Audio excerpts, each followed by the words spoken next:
listening to PetLifeRadio.com.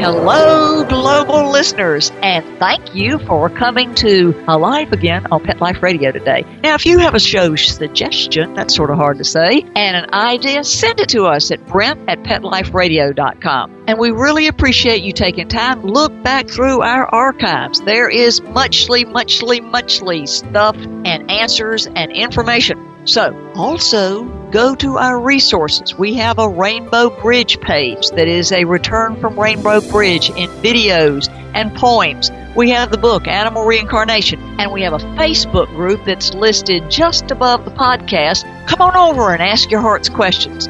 Today, we're going to have Coco, who's our co-host. We've got Sanjay, who's visiting for a while, and we've got Diana, and all of them are totally available in our group to help answer your questions and help your heart heal. Now, our show for today is going to be, are your pets talking to you, or is it just wishful thinking? And right after our sponsors, Coco's don't take the subject and run away with it. We'll be right back. Sit. Stay. We'll be right back after a short pause. Well, 4 to be exact. Swipe It's a revolutionary new product that literally swipes away cat hair from virtually any surface. You know, most of us struggle with a roller or vacuum cleaner to clean up cat hair, but anyone who has tried either of these knows they just don't work very well. But Swipe It's patent-pending glove has a magnetic-like quality that removes cat hair from almost everything. And best of all, Swipe It's is machine washable, so you can use it over and over again. To order, just visit swipeits.com. That's SWIPETS. A simple solution for shedding.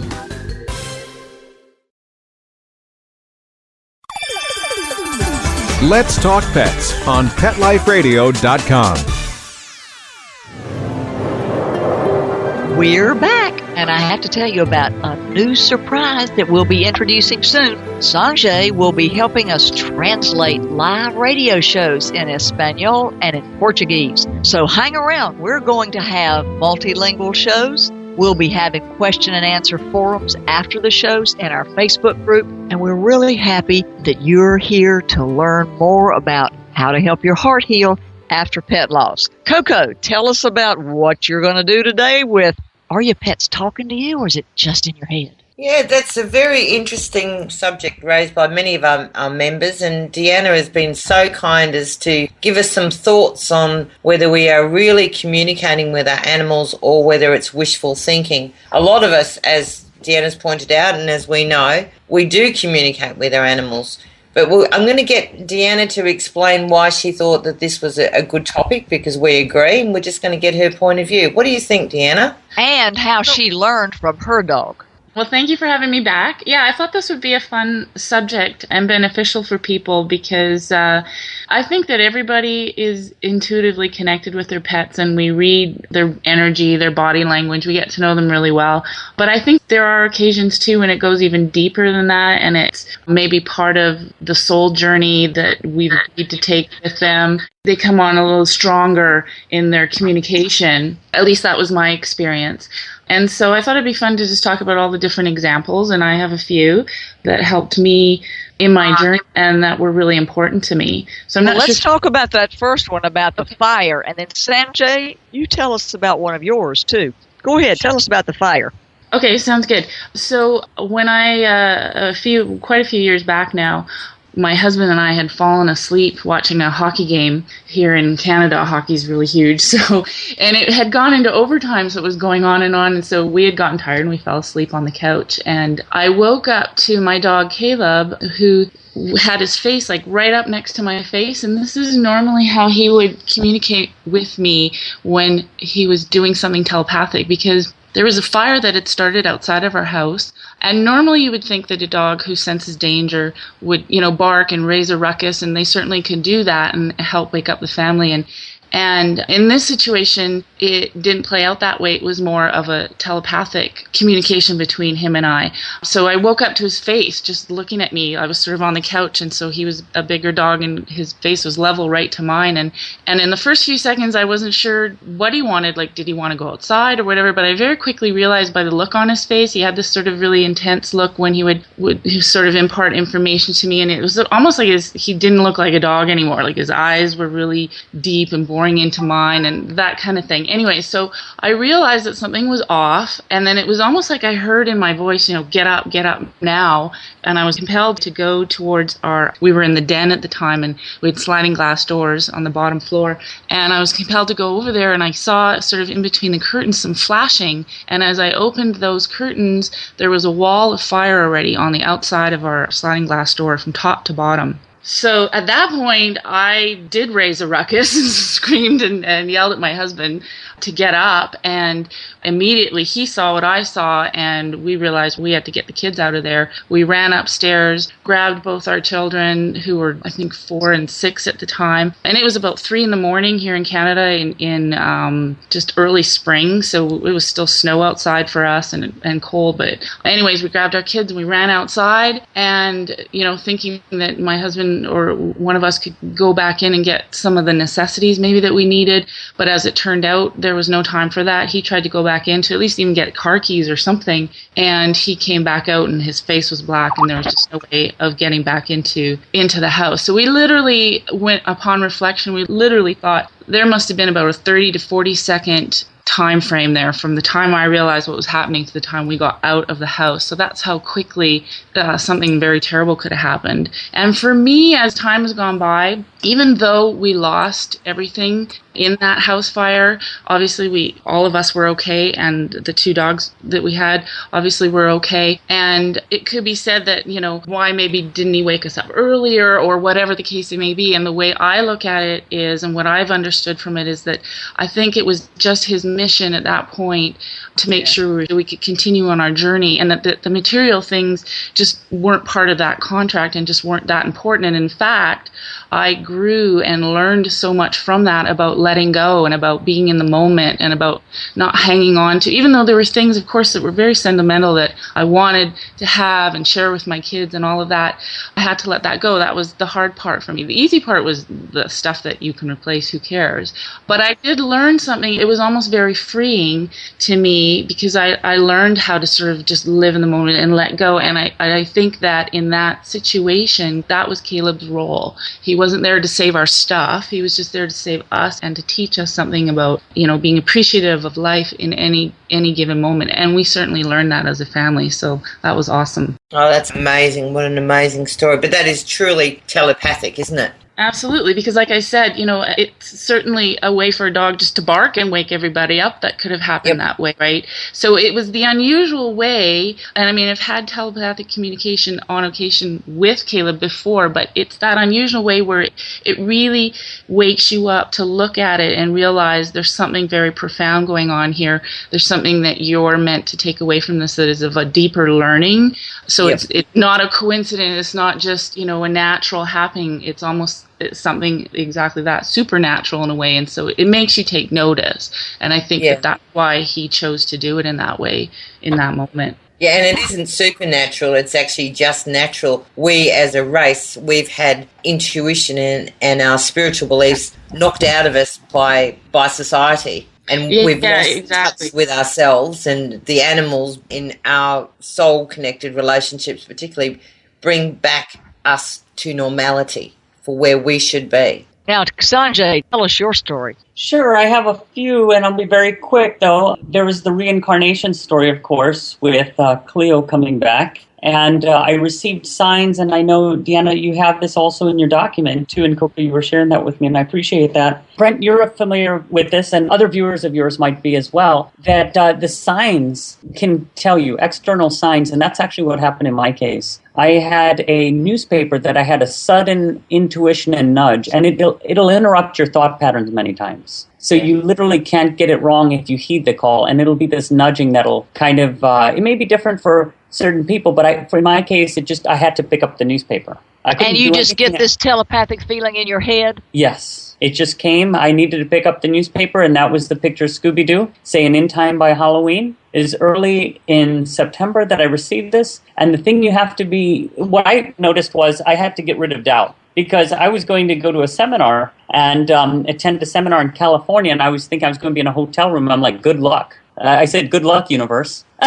So, because I'm thinking, how's that going to, is a dog going to walk up to my hotel room? And so I kind of laughed and I said, okay, but I knew there was something about it. Scooby-Doo's eyes were shining and it was unbelievable. And one thing I hadn't told you before, Brent, in that same basket, then a week or two later, there was a newspaper clipping that said Angel Air. And there was a piece of paper, and I said, who did this? And what was scary was, as I had walked in to dump my tray, just to throw it in the trash, there was nothing in that basket before that symbol was put in the newspaper basket. And that I didn't share with anybody before. And so that was before the trip. And then I went to the trip, and as you know, what ended up happening was I got a phone call on October 30th. First was a text and then a phone call about a mysterious black dog that showed up. And so you just hear this in your head? Oh, well, I got the actual confirmation. Right, but I'm saying when you got the confirmation, but telepathically you were guided in your head to look at these things. Yes, yeah. And you can't get it wrong. As long as you're in the state of flow and you're in the absence of doubt, you can't get it wrong because, see, you don't know at your conscious level how things are going to play out, how the universe, because the universe's vision, right, is much unless you're like Deanna and you're staring at a wall of fire. You could do that. She could have been a crispy critter. I would love to have something as cool as her experience minus the fire. I mean, that was a life or death situation, and that was very major, and, obviously the communication there was much grander. In this case, the dog was letting me know that she was coming back, and I just was amazed with how she did. And she did it through a psychic friend, and the psychic friend had a voice, an authoritative voice that said for her to call me. So it's all orchestrated together. If we recognize that we're one, that's where we go into that time and space, right, where it's just one, then anything's possible. Then with no doubt, it was amazing. So I picked the dog up. As you know, there were a bunch of other signs that led me to her. But it was the most amazing experience. And then real quickly, just as you know, I went to Hawaii. I was on the Big Island, and I was at a ranch, and 3 dogs stopped what they were doing, turned around, and came up to me. And everyone saw that. I have no idea what that was about. I looked at them, and I said, boy, you guys are beautiful. I just looked at them from behind. They were walking. They were away, you know what I mean? I said, you guys are very cute dogs. They stopped what they were doing. And they came back, and my stepmom says, and she told me later on at dinner, she said, I saw that. There's something else going on there. It wasn't anything that I didn't say anything. I just looked at them, felt an intense love and energy. And I wasn't even aware that was, going on. And they turned around, stopped what they were doing, and came up to me and sat, let me pet them, and they just looked at my eyes. And that's sort of telepathic in itself, if they were just turning around and you speaking with them because...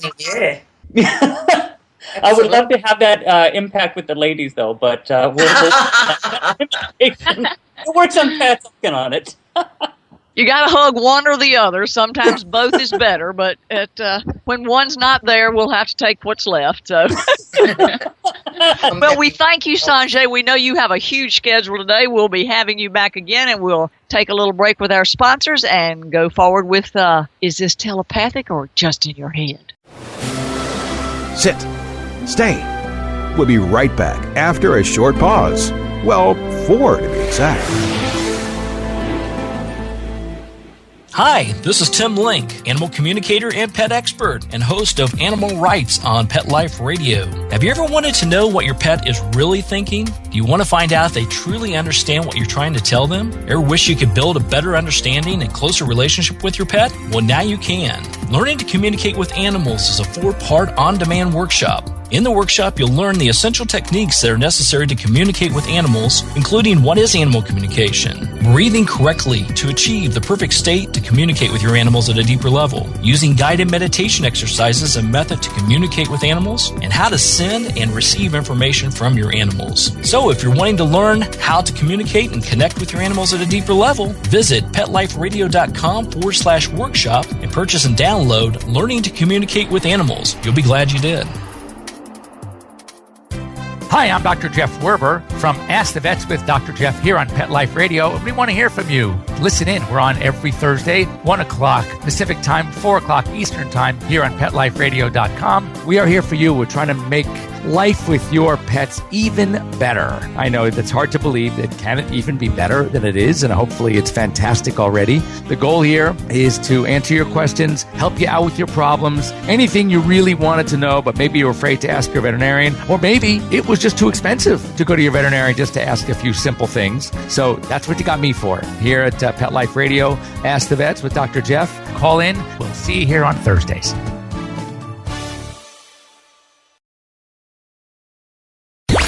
Let's talk pets Let's talk pets on Pet Life Radio. Pet Life Radio. PetLifeRadio.com. We're back, and Coco, is it your pet talking to you, or Deanna, is it just wishful thinking? Yeah, well, it's a really good subject, and it's a good question, because sometimes I communicate with my dogs on a daily basis, and my cats. Are you one of those people?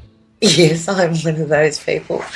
I talk telepathically, but I also talk out loud. And I'm sure if there was... Oh, you're definitely one of those people, okay. Yeah.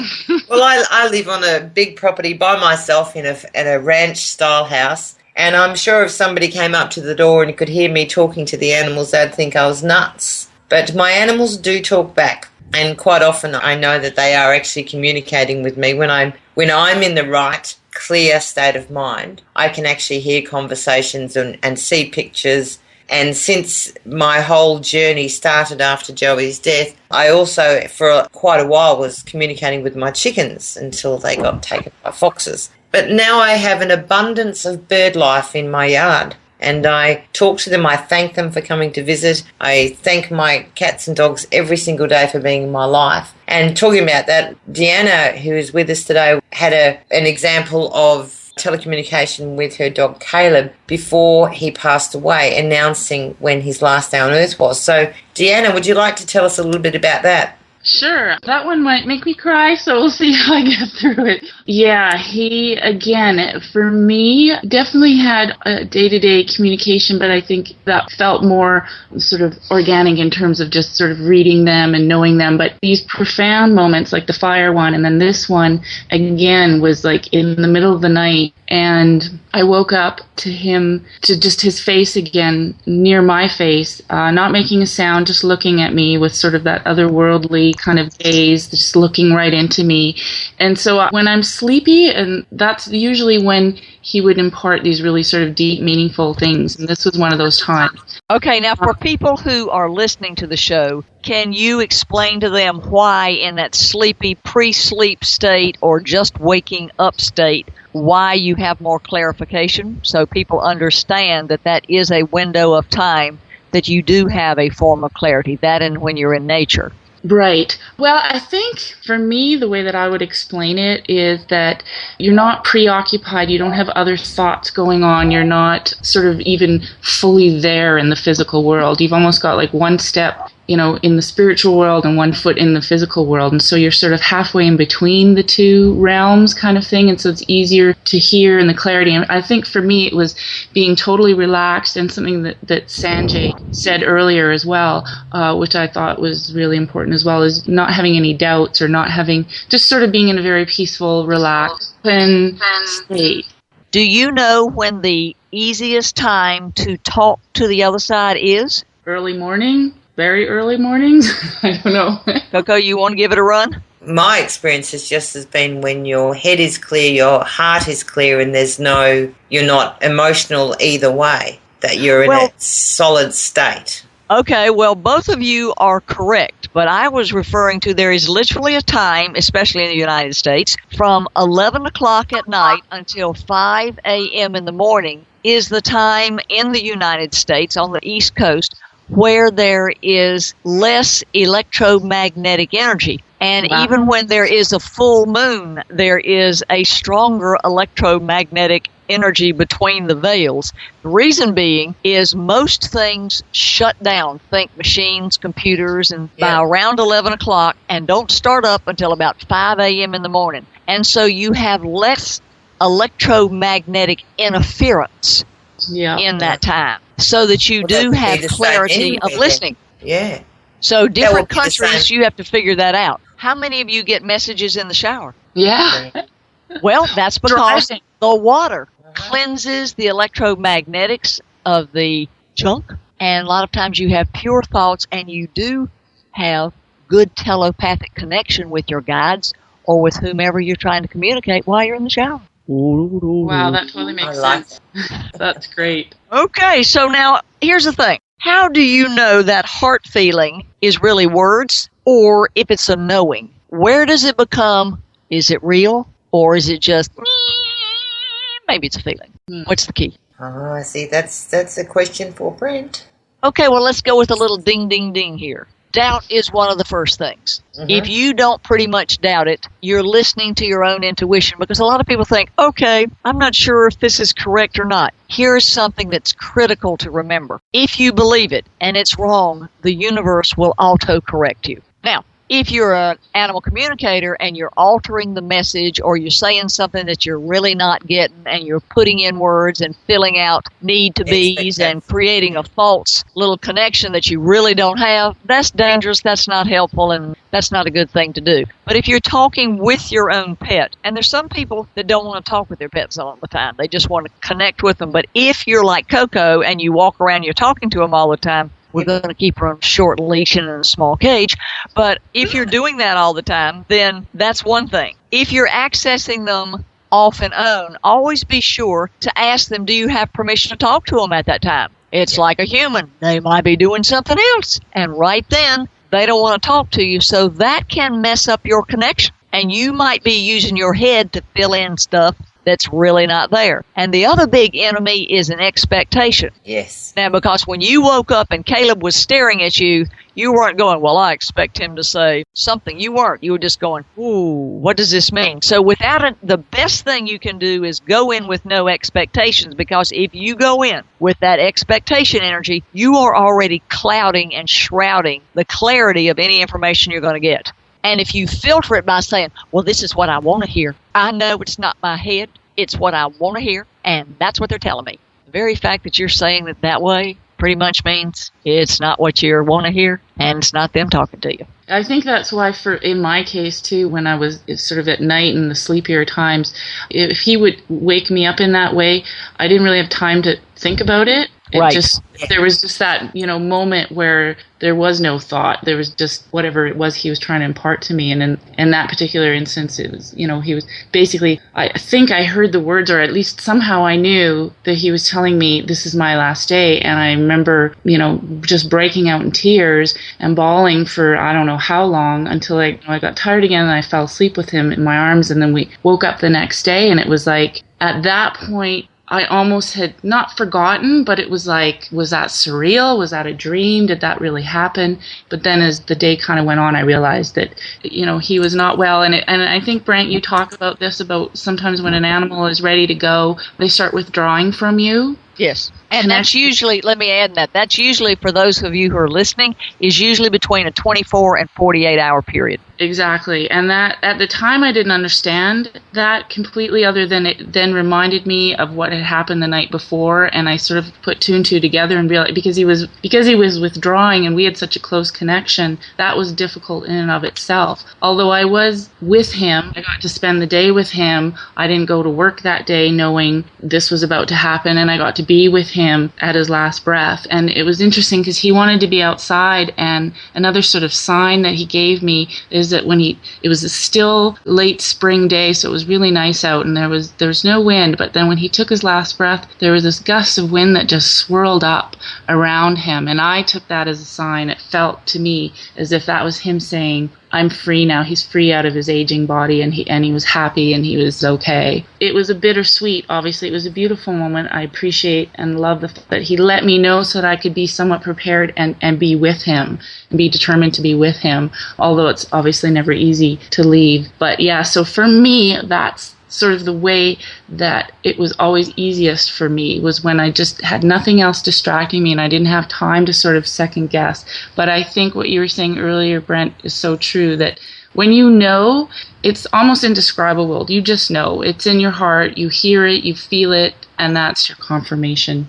Well, I think telepathically, one of the situations that I had was my dog was 17 and a half, and I knew he was going to pass, and I was very tired, and I said to him, promise me if you're going to pass that you'll let me know. And I rolled over, and he was laying on the bed beside me. I had him stretched out beside me, and I rolled over and I said, God, look after friend, because I'm so exhausted I have to sleep, because prior I had been staying up with him day in, day out for weeks on end. And just, catnapping, half an hour here, half an hour, but my body had just had all it would take. And so I said, God, you have to handle this. And I remember at 4:44, and I'm likening this to the wind that you were talking about, at 4:44 in the morning, I just sat bolt upright in bed. I have no idea why, other than now I know why. I sat bolt upright in bed, and I looked over at friend, and he looked at me, and he drew his last breath. And I just sat there and I got quiet, and inside myself I said, thank you for keeping your promise and letting me be there when you crossed over.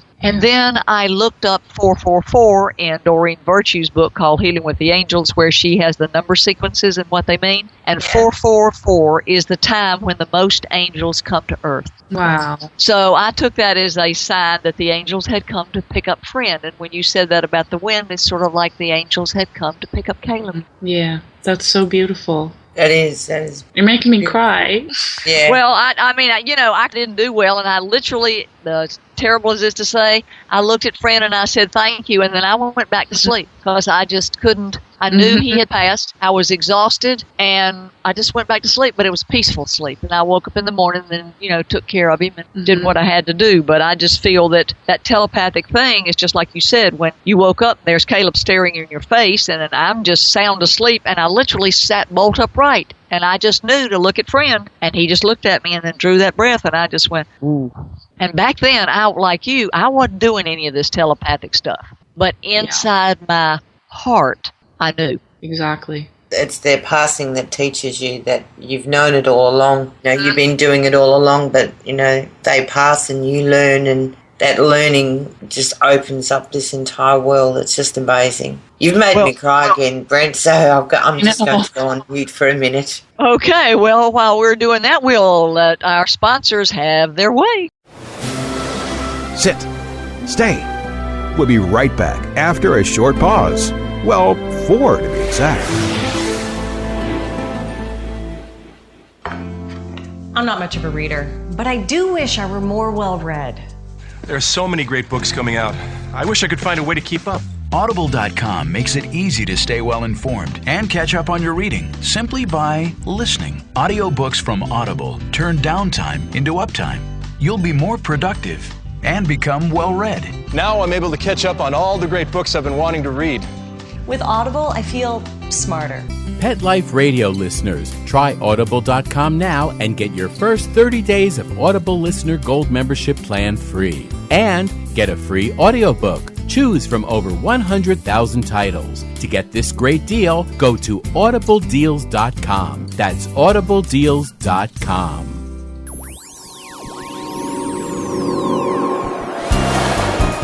Pet Life Radio presents Paranormal Pets, where you can always expect the unexpected.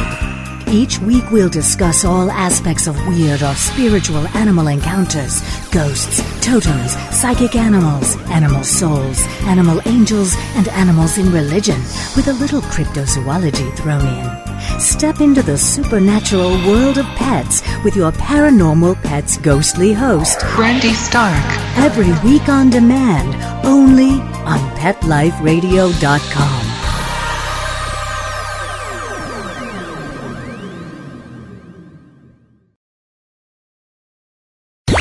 Let's talk pets. Let's talk pets on Pet Life Radio. Pet Life Radio. PetLifeRadio.com. It's been interesting today to hear that pets, without a word, can telepathically talk to you, unless you just walk around the house like Coco does and talk to everybody all the time. But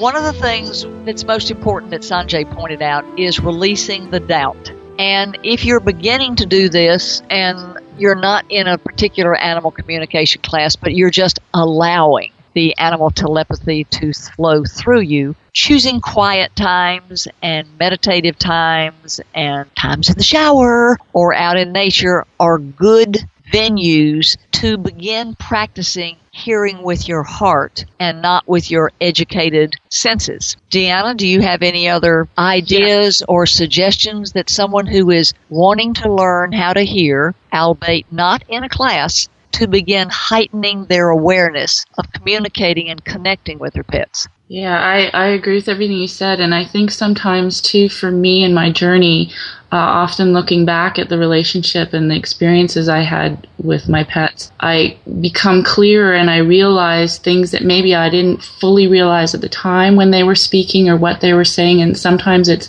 after the fact, or whether it's days or years later, that we can see things. So maybe something that people can do is just sit and reflect and think about different scenarios that they've had with their pets where they maybe thought they were being communicated with, and meditate on that a little bit or just reflect on that, and I bet you more information will come and it'll become clearer, the belief and the confidence that you have that you can take it even further. Well, I'm going to actually focus on the other side of that. When people have, as you said, Brent, expectations and wishful thinking, how to clarify the difference between what is real communication and what is wishful thinking, and something you have to focus on. And a lot of people, members and non-members of our group, assume that they are communicating with their animals because they're hearing in their heads what they want to hear and what they want to believe. And knowing the difference between wishful thinking and true communication is something that you have to really know the difference. The knowing is the fact that you have no expectations. If somebody is setting up and saying, well, this is exactly what so-and-so is saying, then right there you already have an indication that they have tainted the clarity of the information they're receiving by putting their filters on it. Yeah. And it's more about, when somebody says, well, I want to talk to my pet. Well, this is what they're saying. Probably it isn't. It's more when you're relaxed and you hear something, that's more a pure communication. Mm-hmm. And someone asked, I did an evening last night with a group, and one of the questions was, does everybody have intuitive powers? And my answer to that is no. And most people would say yes, and here's why I'm going to say no. Souls come on Earth to evolve. And part of the evolution is learning and growing on your journey. And some souls are young souls, and those young souls don't have the intuitive abilities that medium or old souls have. So therefore, I don't think it's always possible, which goes and flies in the face of a lot of people who say, well, everybody can do it. I think everybody can do it at some incarnation on their soul's path. But I don't believe everybody can do it in this particular incarnation because of the level of growth of their soul. Awakening and remembering comes only to a level where you are able to hear without an expectation or able to hear without a filter. But when you come into it with, I gotta talk to them, I must talk to them, I know it's hearing them, then right there you've already tainted the clarity of the receivership antenna. I think that's something people should consider. Yeah, I do too. Particularly those who sit in a a very artificial environment, who, like surrounded by computers and noise, and they're in an uncomfortable situation and they're in grief because they've lost their pet and they're trying to communicate. And because they're so desperate, the desperation leads them to the wishful thinking. And the desperation is also what damages and deteriorates any clarity of messaging or telepathy. Yeah. Yes. I think that the first thing you have to do is address the grief if we're talking about communicating with pet loss. And once you have the grief and you assuage it, smooth it out like a meringue topping, and now it's a smooth topping instead of a rocky road, it's a smooth asphalt. Once you get that smoothness there, then you have a clarity of listening. It's not through anger, it's not through grief, it's not through I've got to and I have to. Yeah. And I think the greatest thing you can do is not have the doubt, but I think the second greatest attribute is having no expectations. And that doesn't mean you don't care. It means that you care enough to release everything and trust that whether what you get or what you don't get is the end result. And if you don't get anything, there's nothing wrong with that. And if you get a whole good flow, then that's a blessing. No expectation makes you a clear conduit and a clear receiver instead of having mold all over your antenna. Well, we thank everyone for listening today about Is It In Your Head or Did You Really Talk to Your Pet? And we hope that you'll join us again on Pet Life Radio and our Alive Again series where we answer your questions. We invite you over to our group, Facebook, Animal Life After Death, and hope that you'll come ask your heart's questions there.